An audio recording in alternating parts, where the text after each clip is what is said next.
Letkol Kopassus manajer timnas pencak silat marah, pesilat Safira Dwi Meilani dicurangi Vietnam.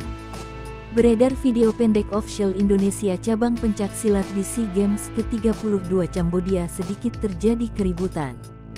Hal ini dikarenakan laga final pencak silat SEA Games 2023 antara Safira Dwi Meilani Indonesia vs Hoang Hong An Nguyen Vietnam diwarnai keputusan kontroversial. Dilansir dari Tribun Timur Jumat tanggal 12 Mei tahun 2023, dalam laga final itu pesilat Indonesia yakni Safira Dwi Meilani yang turun di kelas B harus merasakan kepedihan yang luar biasa. Pasalnya, medali emas yang sudah berada di depan mata gagal ia raih. Padahal saat itu Safira unggul poin 61-43 pada set ketiga dan waktu pertandingan kurang 18 detik. Sayangnya wasit menghentikan pertandingan dan memenangkan wakil Vietnam sebagai juaranya.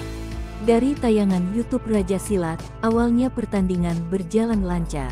Hingga sampai ronde ketiga, terlihat Safira berbalik badan dan berteriak kesakitan. Wasit lalu menilai wakil Indonesia tidak bisa melanjutkan pertandingan dan permainan berakhir. Tim pencak silat Indonesia lalu melayangkan protes. Dilansir dari TikTok situs berita Vietnam, yang merekam momen saat tim Indonesia terlibat keributan diduga lawannya. Manajer timnas Letkol In Wahyu Yuniarto yang juga menjabat sebagai asisten Kopassus pun terekam harus ditahan saat memprotes hasil pertandingan.